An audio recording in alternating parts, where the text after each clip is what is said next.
नमस्कार जंटी में स्वागत आपका। मैं हूं योगेंद्र। आप देख रहे हैं खास खबर और खास खबर में हम बात करेंगे बांग्लादेश के साथ भारत के संबंधों की।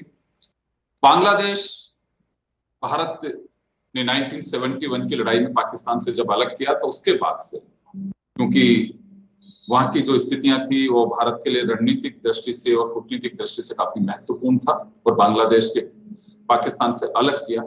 लेकिन बांग्लादेश की ऐसी स्थिति पहले कभी नहीं रही ना देश की, और हालांकि वहां पे कई बार इस तरह के विद्रोह की स्थितियां तो बनी, लेकिन ऐसे नहीं हुई कि जो अगस्त में बनी और छात्र आंदोलन की आड़ में साजिशन वहां तख्ता पलट कर दिया गया और शेख हसीना भारत की शरण में।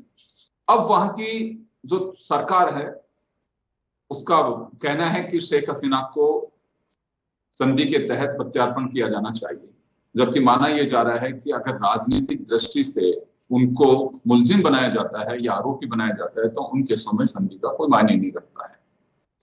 खैर, लेकिन पिछले दिनों जब कुछ चीजें सामने आई तो विदेश मंत्रालय ने नो कमेंट्स कह दिया। पाकिस्तान के साथ में अभी बांग्लादेश हाथ मिला रहा है और जो मीडिया रिपोर्ट्स हैं उसके अनुसार फरवरी में उनकी वॉर एक्सरसाइज भी शुरू होगी और लंबी चल सकती है। हालांकि अमेरिका ने चेता है बांग्लादेश को, लेकिन अगर हम बात करें तो सामरिक दृष्टि से पाकिस्तान के साथ बांग्लादेश का हाथ मिलाना और चाइना अगर उसके अंदर इंटरेस्ट लेता है तो हमारे लिए थोड़ी दिक्कत की बात हो सकती है, एक चुनौती हो सकती है। तो इन तमाम परिस्थितियों को लेकर के आज हम चर्चा करेंगे और हमारे साथ इस वक्त मौजूद हैं विदेश मामलों के जानकार प्रोफेसर डॉक्टर करोड़ी सिंह जी। हमारे साथ रक्षा विशेषज्ञ पूर्व लेफ्टिनेंट जनरल एसपीएस कटेवा साहब जुड़े हुए हैं। हमारे साथ करमवीर सिंह जी जुड़ रहे हैं। मैं कटेवा साहब आपके पास में आना चाहूंगा। बांग्लादेश में जो स्थितियां बनी है मैं उसको रिपीट नहीं करूंगा, अगस्त में क्या स्थितियां बनी और अभी पाकिस्तान के साथ में हाथ मिलाए जा रहे हैं। हिंदुओं के मंदिर वहां सुरक्षित नहीं है, हिंदू अल्पसंख्यक है वो सुरक्षित नहीं है, और अगर पाकिस्तान के साथ में बांग्लादेश हाथ मिला करके वॉर एक्सरसाइज के नाम पर कुछ ऐसे एजेंडे के साथ आगे बढ़ता है तो भारत के लिए कितना चुनौतीपूर्ण हो सकता है? देखिए योगेंद्र जी, हमारे अगर पड़ोसी देश में जी कटेवा साहब आपका वीडियो नहीं मिल रहा है। मैं इस सवाल को प्रोफेसर साहब के पास में जानना चाहूंगा, करोड़ी सिंह जी के पास में। जी करोड़ी सिंह जी आपके पास में आना चाहूंगा। बांग्लादेश की जो स्थितियां बनी है वो भारत के लिए कितनी पेचीदगीपूर्ण और चुनौतीपूर्ण हो सकती है? देखिए योगेंद्र जी, भारत और बांग्लादेश के अगर हम रिश्तों को देखें तो हम इनको 3-4 लेवल पे देखेंगे। एक तो बांग्लादेश के आंतरिक राजनीति के स्तर पे, दूसरा क्षेत्रीय राजनीति जिसमें चीन और पाकिस्तान आ जाते हैं, और एक वैश्विक राजनीति के संदर्भ में देखेंगे। जहां तक भारत और बांग्लादेश के संबंधों के संदर्भ में है और आंतरिक राजनीति का सवाल है, भारत की एक नीति रही है कि पड़ोसी देशों की संप्रभुता का सम्मान करना और जो भी सरकार देशों में बने उससे दोस्ताना संबंध रखना। तो भारत नहीं चाहता कि किसी भी छोटे देश में ये इंप्रेशन जाए कि भारत कोई हस्तक्षेप कर रहा है, लेकिन वहां की आंतरिक राजनीति है वो भारत को कभी न कभी अपने उस राजनीति में घसीट लेती है। तो हसीना के टाइम में भारत बांग्लादेश के साथ दोस्ताना संबंध थे, भारत निरंतर रूप से मदद कर रहा था। तो जो आंदोलन चला रहे थे उन्होंने ये सोचा कि भारत इस विषय पर हसीना कर रही है और हसीना को भारत मदद कर रहा है, जबकि भारत ऐसा नहीं कि हसीना को ये कह रहे थे कि आप अपोजिशन पे अत्याचार कीजिए या कुछ कीजिए। लेकिन कोई भी देश में अगर अग्रस्त तरीके से सत्ता परिवर्तन होता है तो वो ये करता है कि जो पुरानी सत्ता होती है उसके दोस्त होते हैं उनकी तरफ अदालत का दृष्टिकोण रखता है। दूसरा, वो वहां के जो प्रतीक होते हैं पुरानी सत्ता के, जैसे मुजीबुर रहमान की स्टेच्यू थी या दूसरी चीज थी, विजय दिवस को सेलिब्रेट करना अभी 16 दिसंबर को, उनको भी मिटाने की कोशिश करता है। और इसीलिए बांग्लादेश ने विजय दिवस पे जो सोहरावर्दी पार्क में मिलिट्री परेड होती थी वो भी नहीं की और आवाम को ये बताया कि मिलिट्री बिजी है इसलिए नहीं की। तो सरकार है वो वहां के आवाम को भी धोखा दे रहा है। लेकिन अगर स्थिति देखें बांग्लादेश की तो बांग्लादेश लगभग चारों तरफ भारत से घिरा हुआ है। भारत के अर्थव्यवस्था में बांग्लादेश की अर्थव्यवस्था मिली हुई है, सांस्कृतिक सामाजिक संबंध बहुत नजदीक है। तो इस तरह के रिश्ते न पाकिस्तान से है, न चीन से है, न किसी और देश से है। भारत के अलावा किसी की सीमा है तो वो म्यांमार की है, और वहाँ अधिकांश आर्मी है वो बांग्लादेश के लिए हमेशा सरहद बनी हुई है। तो ऐसी स्थिति में बांग्लादेश चाहे तो भी भारत के साथ अदावत का रिश्ता नहीं रख सकता, लेकिन वो एब्रप्ट सत्ता चेंज हुई, उसकी वजह से चीन और पाकिस्तान जो भारत के साथ थोड़ा अनईजी रिलेशन रखते हैं, उनको एक अवसर मिल गया। तो वो जो बांग्लादेश की आपदा है उसमें पाकिस्तान और चीन एक अवसर ढूंढ रहे हैं कि भारत के साथ इसको सेटल करें। और इसी संदर्भ में हम देखें तो पाकिस्तान और बांग्लादेश के जो चीफ एडवाइजर है और पाकिस्तान के प्रधानमंत्री हैं वो यूएन जनरल असेंबली में मिले। फिर अभी पिछले हफ्ते इजिप्ट में जो D8 देश हैं, इसमें मुस्लिम देश है, इंडोनेशिया, मलेशिया, इजिप्ट, टर्की, तो वहां पे भी दोनों मिले और उन्होंने कहा कि एक तो हम सार्क को रिवाइव करेंगे, और सार्क को रिवाइव करने में मेरे को लगता भारत को कोई ऑब्जेक्शन है। भारत तो खुद सार्क का मेंबर था, लेकिन जो स्थिति वो बनाना चाहते हैं पाकिस्तान, उसको भारत को कॉर्नर करना चाहता है कि हम भारत के बिना सार्क बना लेंगे, लेकिन भारत के बिना सार्क तो बन ही नहीं सकता।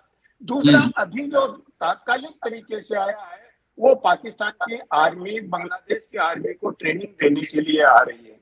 दूसरी तरफ नेवल एक्सरसाइज कराची में करने का उनका प्लान है। तो मुझे नहीं लगता कि जो वहां के चीफ एडवाइजर हैं मोहम्मद यूनुस, वो इस तरह का चाहते होंगे, लेकिन उनपे एक दबाव है जो सत्या हसीना के अगेंस्ट में थी, विशेष रूप से जमाते इस्लामी का। तो मोहम्मद यूनुस है वो प्रोफेशनल पॉलिटिशियन नहीं है, उनको मुखौटा बना के जमाते इस्लामी जो इस्लामिक फोर्सेज है, एक्सट्रीम इस्लामवादी, वो भी अपने स्कोर सेटल करना चाहते हैं। उनका पाकिस्तान से एक स्वाभाविक अलायंस हो गया है। ऐसी स्थिति में भारत की सुरक्षा के लिए एक खतरा बनता जा रहा है, क्योंकि भारत दो चीजों के बीच में सैंडविच है जो ग्लोबल लेवल पे इंपॉर्टेंट है। एक गोल्डन ट्रायंगल म्यांमार यहाँ से लगता है, दूसरा गोल्डन ट्रायंगल जो पाकिस्तान है, और ये दोनों ही भारत की सुरक्षा के लिए बड़े खतरनाक स्थिति है। दोनों जगह अंडरवर्ल्ड होता है, नारकोटिक्स का ट्रेड होता है, तो उससे वेपन्स भी आएंगे। तो भारत के लिए, भारत की सुरक्षा के लिए एक खतरा हो गया नॉर्थ ईस्ट में आतंकवाद को बढ़ावा देने का पाकिस्तान की शर्त।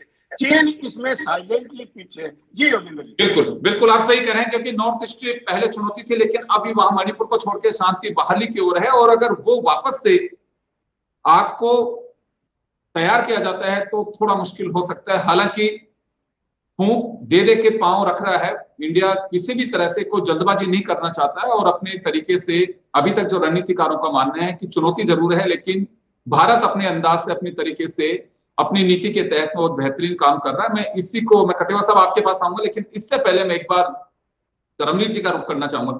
करमवीर जी, जब मोहम्मद यूनुस की ओर से कहा गया है कि शेख हसीना को संधि प्रत्यार्पण के तहत आप यहां भेजिए, तब उनसे पूछा गया विदेशी मीडिया ने कि आपका क्या एक्सटर्नल अफेयर्स मिनिस्ट्री से या उनके स्पोक्स पर्सन से, तो नो कमेंट्स कह दिया गया। तो ये माना जा सकता है कि हिंदुस्तान अपनी तरह से जो रणनीति अपना रहा है वो काफी सफल कही जा सकती है वर्तमान परिस्थितियों में। देखिए योगेंद्र जी, भारत तो शुरुआत से ये कहता रहा है, जब से बांग्लादेश में तख्ता पलट हुआ है और सरकार बदली है, शेख हसीना जो है वहां से भाग करके हिंदुस्तान में उन्होंने शरण ली है। हिंदुस्तान का शुरू से ये कहना है कि भी कोई भी जो समाधान है वहां के राजनीतिक संकट का समाधान भी बातचीत के से होना चाहिए, शांतिपूर्ण तरीके से होना चाहिए। सत्ता का हस्तांतरण हो वो भी शांतिपूर्ण तरीके से होना चाहिए। और मोहम्मद यूनुस प्रधानमंत्री मोदी जी ने बधाई भी दिया था उसी समय।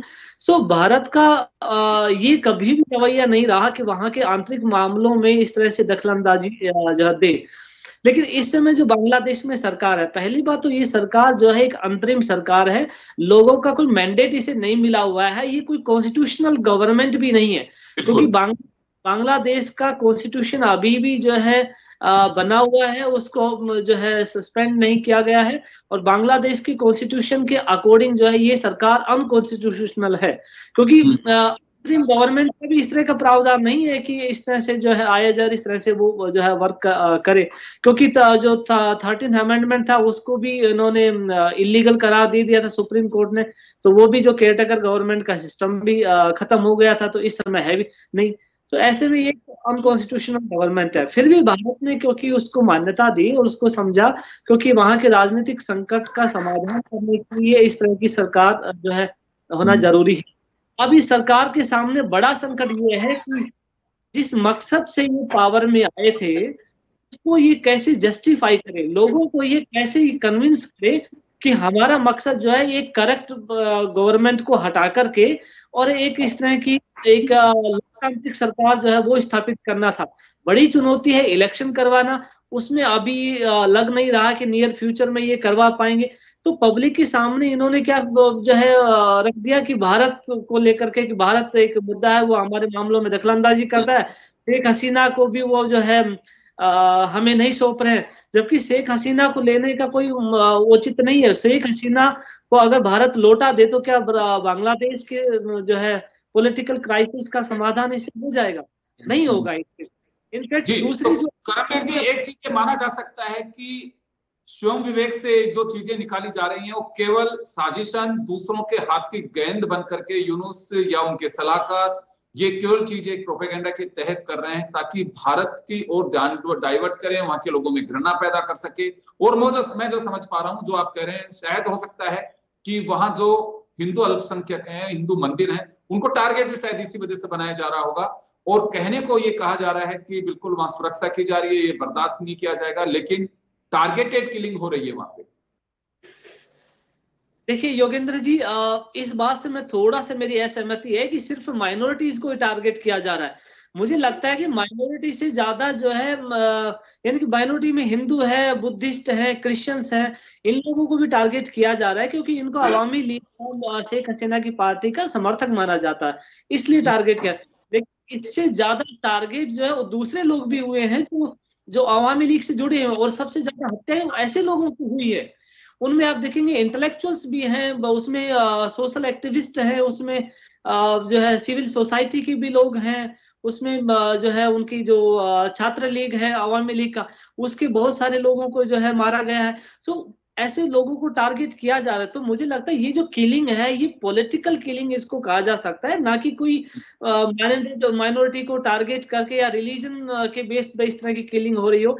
एक जरूर मैं इस पे यहाँ कहना चाहूंगा, वो उसमें आपकी बात से जो है थोड़ा सा आपकी बात से मैं थोड़ा सहमति यहाँ पर है मेरी, कि भारत का जहाँ तक मसला है कि भारत यहाँ पर क्योंकि बड़ा फैक्टर रहा है। एक बार मनमोहन सिंह जी ने भी एक अपने बयान में कहा था कि बांग्लादेश की 1/4 आबादी जो है वो भारत विरोधी है। क्यों? क्योंकि जमात इस्लामी के वो सपोर्टर हैं, और जमात इस्लामी शुरुआत से ही भारत विरोधी रही है। जब से बांग्लादेश बना है तब से लेकर के आज तक जमात इस्लामी का जो एटीट्यूड है वो भारत विरोधी रहा है, और अब उसे वह मौका मिल गया है कि भारत विरोधी जो है अपना रवैया अपनाने का, और जो भी भारत से जुड़ा रहा है ना उनको इस तरह से डिफेम करने का। तो अवामी लीग के साथ भारत के संबंध शुरू से अच्छे रहे, वहाँ के जो इंटेलेक्चुअल्स हैं, जो सेकुलर लोग हैं, उनके साथ भारत के संबंध जो है वो अच्छे रहे। तो उन लोगों को भी जो है टारगेट किया जा रहा है, और भारत को बदनाम इस तरह से किया जा रहा है कि भारत हमारे आंतरिक मामलों में जो है दखल अंदाजी कर रहा है। और ऐसी मामलों में आप देखेंगे चीन को हमेशा मौका मिल जाता है, चाहे वो श्रीलंका हो, चाहे नेपाल हो, चाहे बांग्लादेश हो। तीनों देश के मामले में जो है चीन ने जहां पर भी उसको स्पेस दिखाई देता है वहां जाकर मैं घुस जाता है। उसको लोकतांत्रिक और अलोकतांत्रिक से कोई मतलब नहीं है, और जो है इनका मकसद भारत विरोधी जो तत्व है उनको सपोर्ट करना। बिल्कुल, मैं कटेवा साहब आपके पास में आना चाहूंगा। पाकिस्तान आर्मी के साथ में जो गलबाइयां हो रही हैं वहां की आर्मी की, और वॉर एक्सरसाइज तक की बात की जा रही है, फरवरी में जिसे शुरू किया जाएगा, और उसे कहा जा रहा है 2025 के लिए एक पैगाम के लिए रूप में वो दिया जा रहा है, अमन 2025 उसे नाम दिया जा रहा है। तो भारत के लिए बड़ी चुनौती हो सकती है, या कोई खास बात इसे नजरअंदाज करना चाहिए? नहीं, योगेंद्र जी, जो अभी आपने आज भी न्यूज पढ़ी होगी कि पहली बार पाकिस्तान आर्मी के ट्रेनर बुलाए गए हैं टू ट्रेन बांग्लादेश के जो एकेडमी में, और जो एलीट फोर्सेस को ट्रेन करने के लिए वहां के लोगों को इंस्ट्रक्टर बुलाए, पहली बार हुआ है। और जैसा कि डॉक्टर करवी ने बताया है कि वो जमाते इस्लामी है, वो पार्टी शुरू से ही बांग्लादेश के बनने के खिलाफ थी। वो शुरू से ही इस्लामिक फंडामेंटलिस्ट पार्टी है और वो नहीं चाहती थी कि बांग्लादेश पाकिस्तान से अलग हो। जहां तक इसीलिए अब अगर पाकिस्तान, सबसे बड़ा बात यह है कि पाकिस्तान के साथ एक्सरसाइज करे या नहीं करे वो कोई बड़ी चीज नहीं है, क्योंकि 2-3 कंट्रीज के बीच में इस तरह की एक्सरसाइजेस, टेक्निकल स्ट्रेटेजिक एक्सरसाइजेस चलती रहती हैं। सबसे ज्यादा हमको फिक्र करना चाहिए कि हमारी 4100 किलोमीटर से ज्यादा की बाउंड्री बांग्लादेश के साथ लगती है, जिसमें 2200 किलोमीटर प्लस है बंगाल के साथ, 800 किलोमीटर कुछ त्रिपुरा के साथ, फिर मेघालय के साथ 400 कुछ किलोमीटर है, और मिजोरम और असम।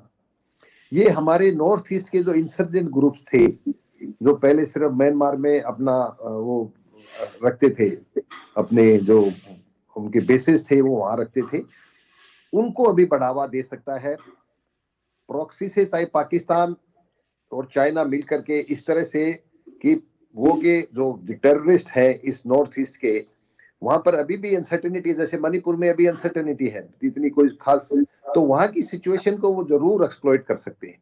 तो इससे हमें सावधान रहना पड़ेगा और हमारे नॉर्थ ईस्ट का जो डेवलपमेंट है उसको उसी तरह से चालू रखना पड़ेगा।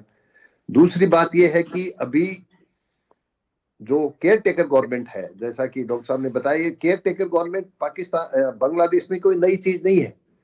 ये 1996 में भी केयर टेकर गवर्नमेंट आई थी, उसके देखरेख में चुनाव हुए थे। 2001 में जो चुनाव हुए थे वो भी इन्हीं की देखरेख में हुए थे, और 2008 में भी इन्हीं की देखरेख में हुए थे। उसके बाद शेख हसीना ने इसको अबोलिश कर दिया, इस क्लॉज को, और वो शायद सुप्रीम कोर्ट में स्ट्रक डाउन हुआ है, पता नहीं क्या बात, नहीं तो फिर से ये केयर टेकर गवर्नमेंट नहीं बनती। और जैसा कि दोनों स्पीकर्स ने बताया है कि वहां सिर्फ माइनॉरिटीज को ही नहीं टारगेट किया जा रहा है, वहां जितने इंटेलेक्चुअल्स थे और अवामी लीग के जितने पॉलिटिकल लीडर थे जिनकी कोई थोड़ी बहुत फॉलोइंग थी, उन्हें भी टारगेट किया जा रहा है। और एक चीज हमें और संभल के रहना पड़ेगा कि जो एंटी माइनॉरिटी स्टांस हमारे देश में, खास करके हर एक मस्जिद के नीचे मंदिर ढूंढना और इस तरह की बातें करना, ये उनको बढ़ावा देता है। और ये चीजें हमें जल्दी से जल्दी रोकनी चाहिए, जिससे कि उन्हें ऐसा नहीं लगे कि वो वहां की मुस्लिम पॉपुलेशन को वो इस तरह का उनको बहका दें कि देखिए आपके जो आप सही करें, उनको कट्टरपंथी इस तरह के मुद्दों को हाईजैक करके और इससे वहां सिंपैथी बटोरने के लिए यूज कर सकते हैं। और दूसरा क्या बात है योगेंद्र जी, चाइना एक बहुत बड़ा फैक्टर है। चाइना और यूएस की हमेशा राइवलरी रहनी है, और क्योंकि हिंदुस्तान, इंडिया की गवर्नमेंट, हमारे अमेरिका के साथ रिलेशंस अच्छे हैं, और हमारा जो प्रोग्रेस चल रहा है उससे हम इधर एशियन सब कॉन्टिनेंट में हम एक पावर बन के उभर रहे हैं। उसको वो रोकना चाहती है चाइना कि हम ना तो मैरीटाइम पावर बन पाए इंडो चाइना सी में, और ना ही हम साउथ एशिया के अंदर, सब कॉन्टिनेंट के अंदर अपना वजूद जो हम बन रहा है उसे हम आगे बढ़ा पाए। इसीलिए अब आप देख रहे होंगे कि म्यांमार और बांग्लादेश और पाकिस्तान, इन तीनों देशों में चीन का काफी जबरदस्त दखलंदाजी है। पाकिस्तान के अंदर जो पाकिस्तान चाइना इकोनॉमिक कॉरिडोर है, जहां पे करोड़ों अरबों रुपए खर्च करे जा रहे हैं वो इंफ्रास्ट्रक्चर बनाने के लिए, उसको भी वहां की लोकल जो पाकिस्तान की पॉपुलेशन है वो उसे पसंद नहीं करती है। उनके ऊपर, चाइना के ऊपर काफी हमले हुए हैं, फिर भी उसके बावजूद भी चीन उन्हें उसी तरह की मदद देता रहा है और देता रहेगा। इसी तरह से म्यांमार है, म्यांमार का भी हमारे देश के साथ बहुत बड़ी बाउंड्री लगी हुई है और जंगल है, और जो कुकी पॉपुलेशन है, जो मैतीज और कुकीज के बीच में मणिपुर में जो लड़ाई चल रही है, उसका काफी सारा पोर्शन कुकी के जो बोलने वाले उस तरह के लोग हैं, उस भाषा के, उस ट्राइब के साथ जो सिमिलरिटी रखने वाले काफी सारे लोग म्यांमार में रहते हैं। और ये एक बहुत बड़ा हमारे लिए चैलेंज है और इसीलिए नॉर्थ ईस्ट के स्टेट्स को और हमारे सिक्योरिटी अपरेटस को वहां हमें बिल्कुल ठीक रखना पड़ेगा, और डिप्लोमेटिकली म्यांमार और बांग्लादेश और इन दोनों देशों के साथ हमें अपना जो इंटर रिलेशन है, इंटर कंट्री के रिलेशन है, उन्हें हमें बनाए रखना पड़ेगा, चाहे हमें उनको काफी मदद करनी पड़े। और हमें चुपचाप नहीं बैठ सकते, हम नहीं बैठ सकते कि चीन उनकी मदद करता जा रहा है। आप देख रहे होंगे कि साउथ एशिया के अंदर कितने उलट पलट हुए हैं पिछले 2 साल में। आप श्रीलंका में देख लीजिए, वहां वो सिनेरीज को प्लीज करने के चक्कर में गवर्नमेंट बिल्कुल इकोनॉमी उनकी खलास होगी। इसी तरह से बांग्लादेश की इकोनॉमी बहुत आगे चल रही है फाइनेंशियली। अगर उसका आप देखें तो बांग्लादेश पाकिस्तान से बहुत आगे है, बहुत आगे, बिल्कुल काफी डेवलपिंग कंट्री से काफी आगे चल रहा है। परंतु शेख हसीना ने यह नहीं सोचा कि जो दूसरे वाले जो फंडामेंटलिस्ट है, इस्लामिक फंडामेंटलिस्ट है, उन्हें कैसे कंट्रोल किया जाए, उन्हें बातचीत की जाए। इसी तरह स्टूडेंट्स के साथ उन्होंने फोर्स यूज करके एक बहुत बड़ी गलती की।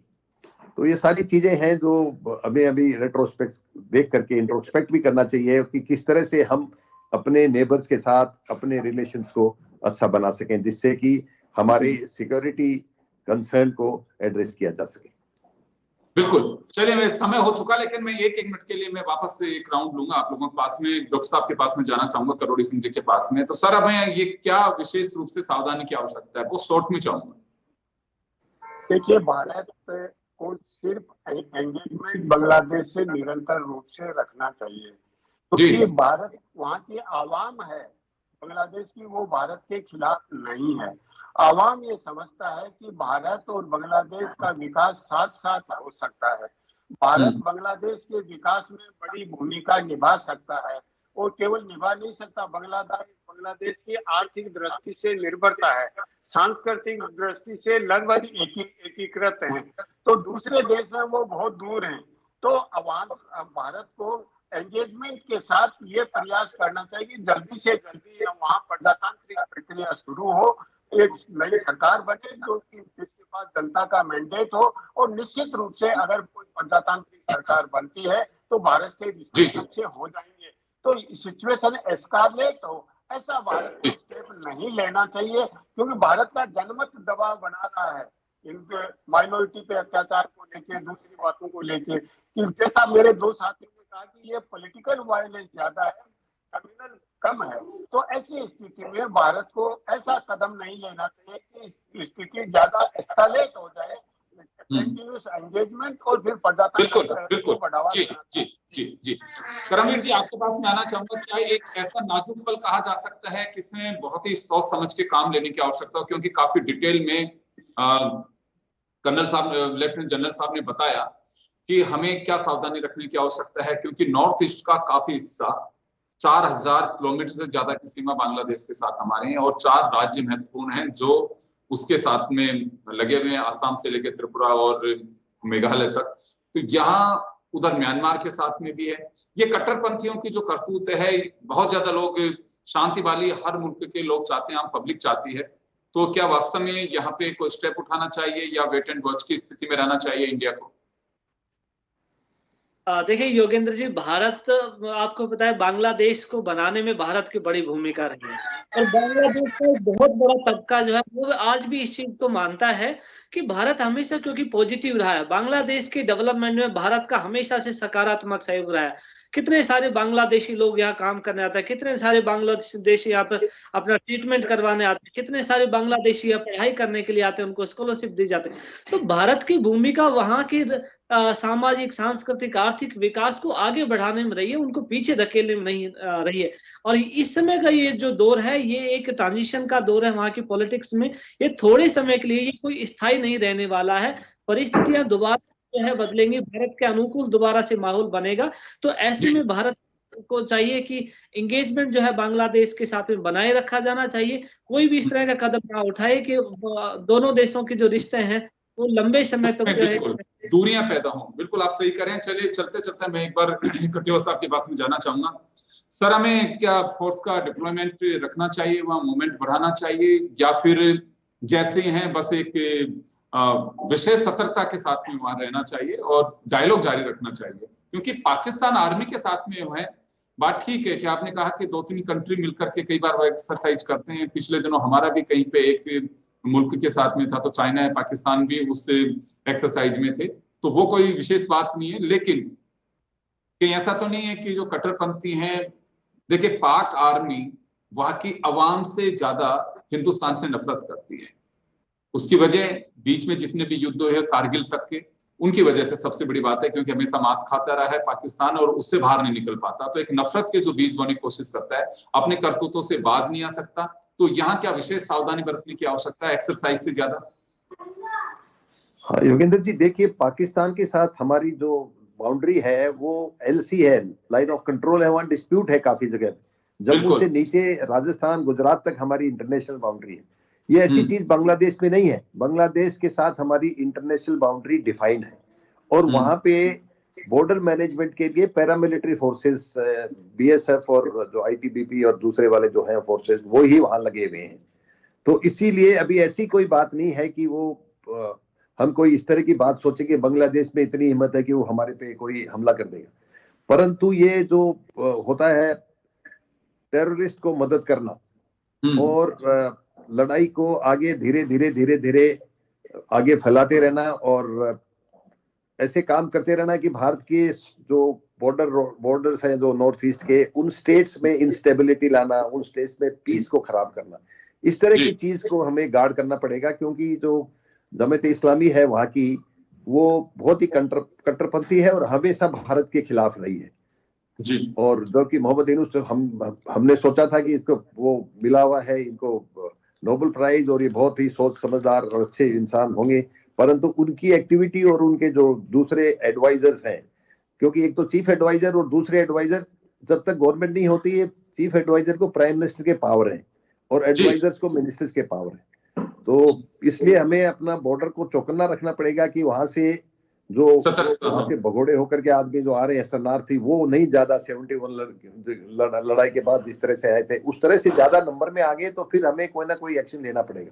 क्योंकि हमारे पास वैसे ही बहुत सारे बांग्लादेश से आए हुए रिफ्यूजीज हैं और हम ज्यादा अफोर्ड नहीं कर सकते। फिलहाल तो ये माना जा सकता है कि जो स्थिति चल रही है हिंदुस्तान को अपनी उसी तरह से रखना चाहिए। कुछ आपने सुझाव दिए, पहले उस पर गौर करना चाहिए सरकार को, ताकि वहां के कट्टरपंथी ये यूज ना कर सकें कि भारत में देखें हमारे भाई या हमारे अल्पसंख्यक साथी हैं वो असुरक्षित हैं, उनकी चीजों को, मंदिर मस्जिद, इन तमाम चीजों को लेकर के वहां कोई बवंडर खड़ा कर सकें। कुछ टाइम के लिए इन पे विशेष सतर्कता बरतने की जरूरत है। दूसरा, आपने कहा कि सीमाओं पे चौकसी की जरूरत है, लेकिन ऐसे कोई चुनौती नहीं है कि हाँ, लेकिन नॉर्थ ईस्ट में जो शांत पड़े हुए हैं, जो ऐसे एलिमेंट्स हैं जो कई बार न्यूसेंस करते हैं, वो अभी फिलहाल काबू में है, मणिपुर को छोड़ करके। तो वहां थोड़ा सा ये जहर घोलने की कोशिश कर सकते हैं, उससे सावधानी बरतने की जरूरत है। तो चलिए, फिलहाल तो यही कहा जा सकता है कि भारत के लिए चिंता की बात नहीं, लेकिन चुनौती है जिसपे नजरें गड़ाए रखनी चाहिए। और रही बात पाकिस्तान के साथ आर्मी एक्सरसाइज की, तो वो कोई बहुत बड़ा चैलेंज नहीं है, उसे भी वो उनका हिस्सा है, वो कर सकते हैं, इससे कहीं कोई बात नहीं। हाँ, लेकिन डायलॉग जरूर रखना चाहिए और महसूस होना चाहिए बांग्लादेश को कि पाकिस्तान से बेहतर दोस्त हिंदुस्तानी हो सकता है, जो आपका देश बना करके दिया है। तो आप सभी का बहुत बहुत शुक्रिया। खास खबर में इतना ही, दीजिए इजाजत, नमस्कार।